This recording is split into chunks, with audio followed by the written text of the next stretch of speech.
Lions TV, we are sponsored by Regal Elevators and Lifts Consultants Limited, a company that is owned and operated by Big Kev Toomey, an absolute nut job. And he's a Millwall fan, just like every other single one of our sponsors that you can see on the screen. Right. Now, if you are going to do a bit of business in 2021, then please keep it in the Millwall family by checking out all of our sponsors' website links in the description below. This is your post-match analysis video for last night's first round Carabao Cup win over Portsmouth at the Den. The draw for the second round is tonight at 7 p.m. If you don't follow us already, please follow our socials. There's our Instagram, and I will let you know at 7 p.m. when the draw happens who we will face. But as always, let's start with last night's game and the starting 11 that Gary Rowett picked to start the match. So the gaffer come out and said he wasn't going to make wholesale changes, and he wasn't wrong, was he? A little bit of a funny one last night on Sky Sports. They lost their shit. The app, a couple of betting apps had Danny McNamara 1-100 to score the first goal, along with Matt Smith. I said Sky Sports had Tom Bradshaw playing centre half, and I actually have a little look at who was playing where. Ryan Leonard plays centre-back, back three. I predicted that when I saw the team sheet. It was hard to work out. Some people were saying, no, it's 4-3-3. It definitely wasn't. It was a back three with Ryan Leonard in it, and Daniel Ballard dropped out, wasn't in the squad, which confused me. There's going to be competition for places this year, and I won't be surprised if anyone misses out on any match. Just going off the back of Marlon Romeo and Ben Thompson didn't even make the squad for, didn't make the bench for QPR away. So it won't surprise me if anyone doesn't make the bench this year. And Ballard didn't. I don't think that was anything to do with his performances, because I thought he was outstanding at QPR. I also thought, well, could it be that Arsenal don't want to get him cup-tied? But surely not. So I don't know where he was, Ballard. Maybe he's just given the night off. New young player coming into the squad. Good performances so far, and just maybe giving a rest by Gary Rowett. Evans also not in the squad. Again, I didn't think Evans was great at QPR, but I think the manager likes him, so I don't think the gaffer's thinking was to drop him out because he wasn't very good. But as I said, look, it's not a bad thing. Competition for places. Tom Bradshaw started last night. Thought he did well. And Mason Bennett's to come back. So at one point, you're always going to have Matt Smith on the bench for that aerial threat and that change of dynamic if we need it. So at some point, you're going to have Bennett and you're going to have Bradshaw. One of them's likely to miss out at points during the season. So exciting. But in that instance, here's a starting 11 that he went with. It was George Long in goal making his debut. Back three, Ryan Leonard, Sean Hutchinson, Jake Cooper returning after his back injury. Left wing back, Scott Malone. Right wing back, Marlon Romeo. Two central midfielders with George Saville and Mikhail Kieftenbeld, with Jed Wallace in a 10. And up front, Tom Bradshaw and Benick of Phobe. Pompey turned up. And listen, I've got a soft spot for Pompey. There's a couple of clubs outside of Millwall, not supposed to like other clubs, are you? I like Sheffield United and I like Portsmouth. Got a lot of time for both fan bases, both great places to go. Get a little bit of a sense they're a little bit like us, obviously not as fucking fantastic, but a little bit. And they come in their droves last night, the Portsmouth fans, 2,000 fans, and I feel that, I said this in my full time, the lift that they give their players pre-match, I feel similar to what we did for our players and give them a good start at QPR on Saturday. But I will have to pull Pompey fans up here saying, is this a library? No, it's not a library. It's just not our cup final.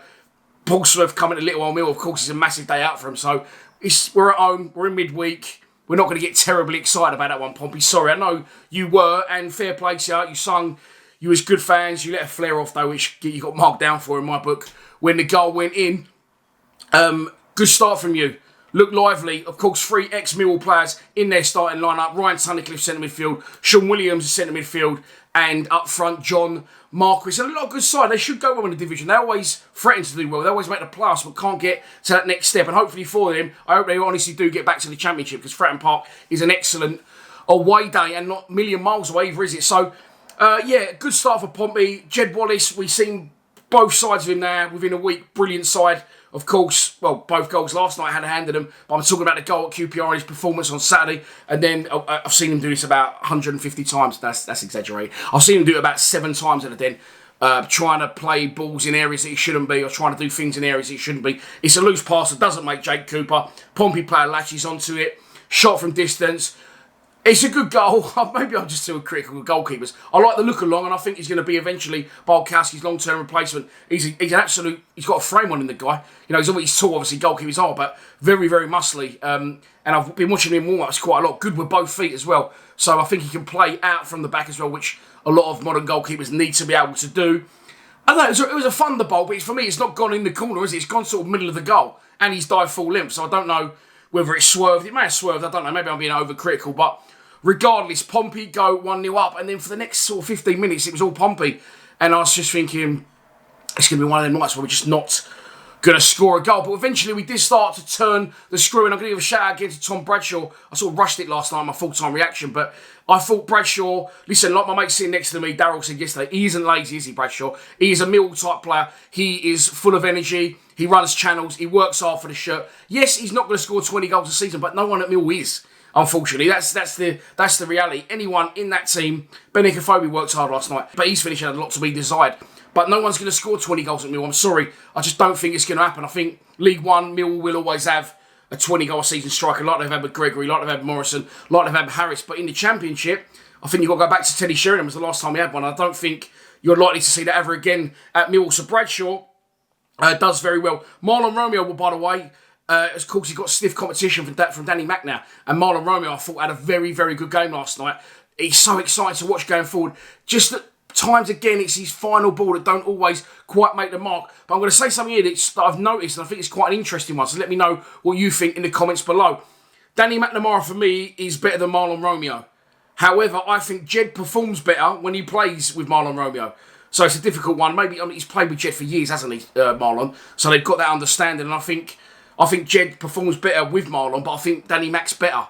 So a little bit of a decision-making one for you there in the comments. Let me know what you think. But it's Marlon Romeo and Jed that are involved in our first goal. Marlon sort of gets the ball to the byline, manages to keep it back.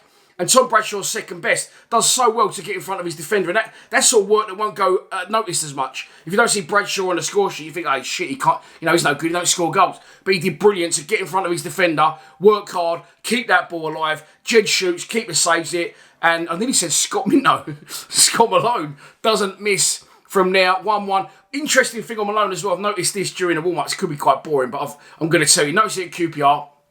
And noticed it again last night. So have a look out for it on Saturday at Blackburn. When they do the warm-ups, the players do all the full warm-up, and the subs, I was going to call them something else then, the subs go and warm up elsewhere. Then they get in the goal and they all do shooting with the subs. And the defenders come to one side, right? And what they do is the defence coach knocks balls and they all backtrack in the line, like backtrack. So last night, the four backtracking in the line were Marlon Romeo, Ryan Leonard, Jake Cooper and Sean Hutchinson. Backtracking, winning the headers, all coming back up. Backtracking, clearing the balls, coming back up. Scott Malone's not even incorporating that because although we are a three at the back, he doesn't do a lot of defending. So when he does bomb on, which Gary Rowett knows he will do, we sort of switch to a little four, don't we? And the same thing happened at QPR and what. Watch the warm-up the weekend. Whoever the back three are, they'll be warming up with a right wing back, if I can say it, doing defensive drills. And Scott Malone won't even be in there because he'll be off doing his shooting. And, rightly so, he's not afraid to shoot from anywhere. And he's off the mark again last night at the Den. Then we go and get in front in the game. And Ryan Leonard Daniel Ballard must think, I'm in here. I'm in front of, Alex Mitchell and I'm in front of Alex Pearce and I'm going to be first choice. But now he's got Ryan Leonard that can play in that centre back position, and I don't think he needed to play Ryan there last night, really, because Murray Wallace was on the bench, so he could put Murray Wallace left side of centre-back, he could have put Coops in the middle and pushed Sean Hutchinson out to the right-hand side, which we saw last season a lot, so I'm wondering why he's played Leonard there, and maybe Leonard's going to be first choice, or maybe Leonard just needed game time, and he wanted to experiment with Keith-Beld and with Saville in the centre midfield. Keith-Beld was superb again, by the way, last night, and it's a really old-fashioned type footballer, isn't he? And he was my man of the match once again. And it's going to be, competition for places, as I keep saying, is going to be rife in that midfield. Now, surely some players are going to be moving on, or I suppose there's going to be a lot of injuries. There's going to be a lot of suspensions. I expect Keith-Beld and Evans to pick up a lot of cards between them. Back to the game. The second goal, Ryan Leonard goes on a fantastic run. And as I said when he signed the deal the other week, it's some of Gary Rowett's best work, bringing out the player in Ryan Leonard that he has. Don't forget, he's been out for a long time, Lenny, as well. Goes on a fantastic run. He slots the ball into Bradshaw again, who's made a brilliant run. Bradshaw turns and shoots. Good defending from the Pompey player. It drops to Jed. Jed whips it in, and it's a fucking great finish from Saville. It's a better finish than I realised at the time, up the other end from where I was sitting in the kitchen up. It's sort of an awkward one. It comes at an awkward height. He readjusts his body and just does what he's got to do to redirect it into the net. And we're 2-1 up. And after that, I thought we was going to go on and win the game. The den was only sort of half full. Pompey was sold out. Fantastic atmosphere. The noise in there last night was as loud as I've heard it at points at games before, at league matches. So it's almost frightening to think how loud it's going to be Saturday. And I absolutely can't wait for that. Moving into the second half, no more goals, but just full of incident once again. Within 5 minutes, Pompey player, straight red card, ref no hesitation, straight over there. It was a little bit of a strange one because the Millwall player went down further back. I think it was Cooper under a challenge, and then a few people down here and there. Ref straight over, red card. I've seen it back. It's just one of them. It's just, for me, it's just football these days. I don't think it's a red card, to be honest with you. Definitely not as decisive as the ref said it was. The ref was straight over, no fucking around. Red card. They're down to 10 men. Not long after that, Sean Williams substituted, given the reception that he deserves. A fantastic servant for the club. Got a little bit emotional, I'll be honest, when that happened. He got the send-off he thoroughly deserved.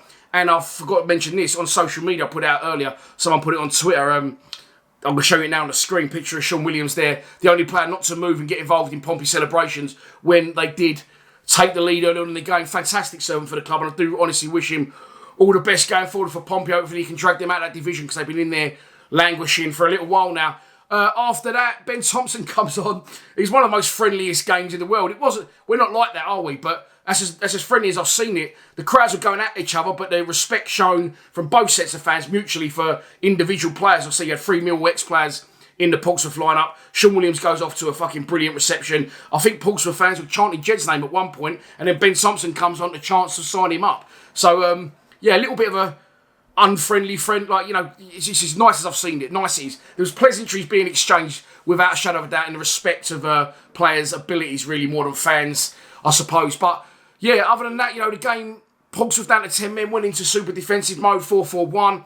We didn't even really need to huff and puff. We did the right things, really. Saw the game out quite professionally. As I said, I think, as much as I rate Billy Mitchell and as much as I rate others in there, it's going to be very fucking difficult to breach the Mikel Kieftenbeld-George Saville partnership with Jed in front of that, and with Ballard coming back in. I think Leonard's going to be wanting a shirt. So competition for places, as I keep saying, is... I'm saying it as if it's a problem, and it's a problem for the Railway because they're not going to be coming on. They're not going to be banging on my door. They're going to be saying, "Gaffer, I want game time." So I don't know. Ben Thompson as well. There, I haven't even mentioned. Very, very worrying for Railway, I suppose. Not worrying for anyone else, but he's got to keep a lot of players happy there, and hopefully he manages to do it. There's going to be a lot of games, so let's not panic just yet. 2 games in, there's going to be about, including the cup competitions, about well over 50 games this season. Hopefully, if we go well in both cups. Matt Smith came on, Conor Mahoney came on. A few players came on, Ben Thompson, as I mentioned. And we sort of saw the game out quite professionally. I think Pompey really threatened, did they? Matt Smith hit the post with a header, and right at the death, which did make me laugh, Pompey get through.